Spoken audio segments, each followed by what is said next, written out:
Today in Smackey's Garage, we're going to be working on my 1969 Mustang again. There's a lot of projects that I've been putting off that I need to get completed. Everything from installing a new battery to fixing up some of the wiring on the starter solenoid. So all this needs to get fixed. We're going to be replacing a lot of the parts, getting it ready for car show season. So let's go ahead and let's jump into it.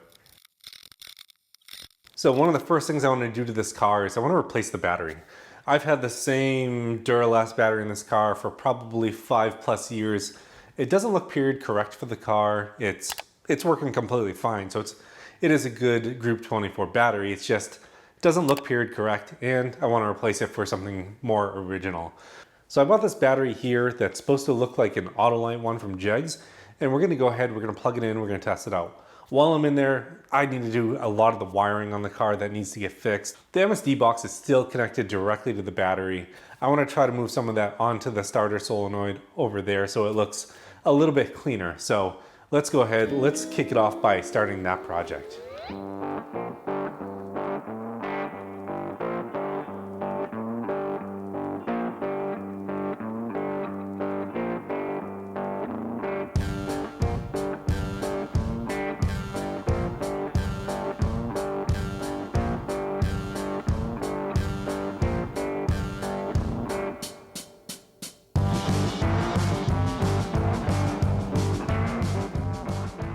All right, so next we're going to be fixing the horn on this car, and the horn really hasn't been working. And the reason why is because there isn't a great ground from the horn itself to the chassis, so I need to fix that. The horn essentially has the wrong hardware in it right now. Everything is not attached well. Everything is painted, and it just doesn't work. So we go ahead, replace it, and fix that. You can see here there's a nut on the outside. Then there's like a crush washer, star washer on the inside, and then a bolt on the other side. That's not how it's supposed to be. What's actually supposed to be there is this bolt here with this serrated edge, and then this nut with also this edge on it that cuts in. And this hopefully will make the horn work so I can get my sticker.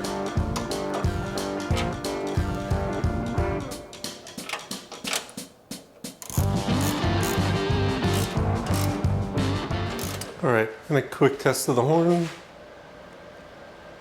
Nothing. Quick test of the horn.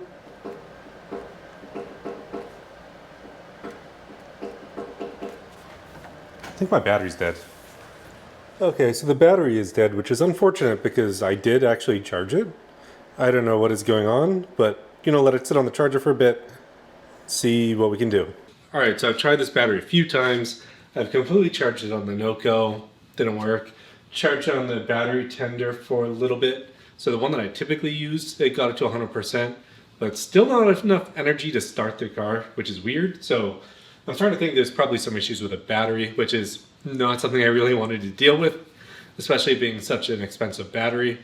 I'm going to try to run it on my Stanley to run the reconditioning overnight, see how that goes. Probably put it in the center of the garage just in case anything goes wrong. Don't want to damage any of the cars. So I guess for now, a lot of the wiring is getting sorted out. So I've cleaned up some of that. Happy with that. More work to do. Let's see how this battery takes if it works overnight. But I want it in the car so I can test see if things are working, because without it, I don't know if the wiring that I'm doing is good. So this is kind of my last bit effort to see if I can make this battery work. If not, I'll be contacting the company to try to get it fixed. But, kind of disappointing because it's an expensive battery and I think it looks really good, so I want it to work. All right, it is the next day, so let's go ahead and check this out. It looks like it is done charging. We are floating a little bit of liquid on it, but overall, it looked like it survived the night. So let's go ahead and put it in the car, see if it starts.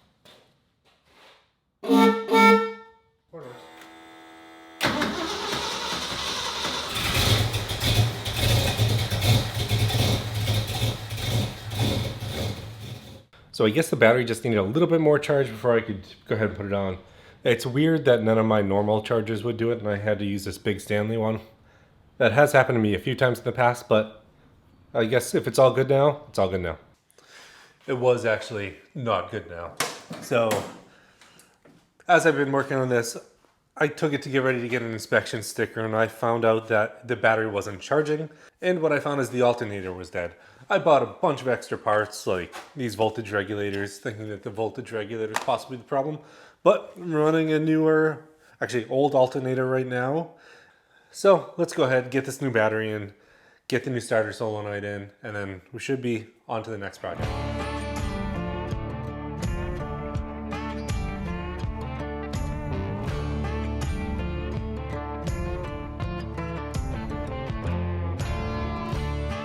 Alright, so the starter solenoid is off, and you can see this is a reproduction one, no auto light markings on it. This is an actual concourse style one, so not original, just reproduction.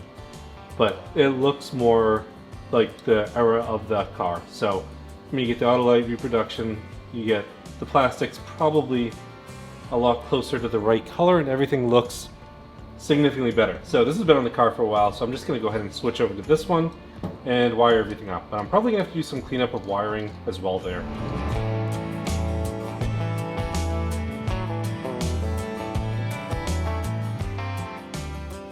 Alright, doing this, I'm deciding that I'm just going to run a temporary sleeve on this wire just to get it over to here. I'm going to run it off of here. I'm going to end up changing this out when I get a new one.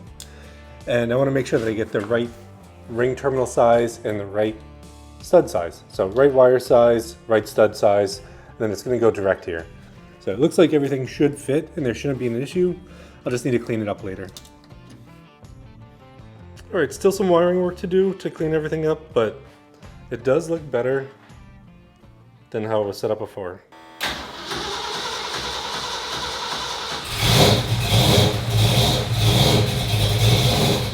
Now with the car running, I'm finally able to go ahead and check to see if the alternator is charging. After getting through all this, changing out the voltage regulator, changing out the alternator, I was able to get it charging and everything looks like it's good, so I can go get my sticker and move on to the next step. Now you'll also notice that the belt is squeaking on the alternator. I did not tighten it up enough to get this on, but you know, that's a quick and easy fix. Alright, so it looks like it wasn't a battery issue, it wasn't a coil issue, it was just trying to, I'm guessing it was trying to start the battery when it was too low. And when I did that, fried the alternator, you can hear the alternator belt's a little loose, so I'm going to go ahead and tighten that up, but overall it seems to be charging, so we're good to go. Alright, for my next project, I'm going to be replacing these. So these are the old original ones, and you can see they're pretty beat up. They've been painted quite a few times. You can see there's some buildup here and in the reflection of light, but they've definitely taken a beating over the years. So we're going to replace them with a newer set. I am going to keep these original ones because they are original to the car. Over time, I'm going to see if I can clean them up, take the paint off, strip it, and fix them. So there are some slight differences piece to piece here, but overall they do look similar. The right style for the car.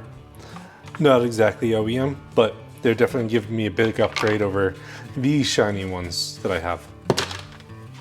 So let's go ahead and get these installed. Now to get this vent panel in, I just got to take out a few screws here, so this kick plate needs to come out, and then it should just be able to be screwed into there. So I'm going to go ahead and take these out. We'll go on, but I have a lot of cleaning to do with this car as well, it looks like.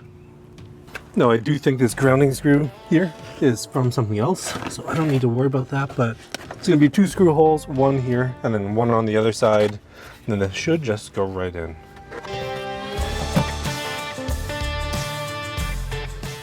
Definitely looks much better and much more finished in there. Now I just need to clean up the rug and it should look good. Then I'm going to go ahead and clean all these up with this sander. I wasn't able to get to the other side while I was in the garage, so able to pull it out, get this done.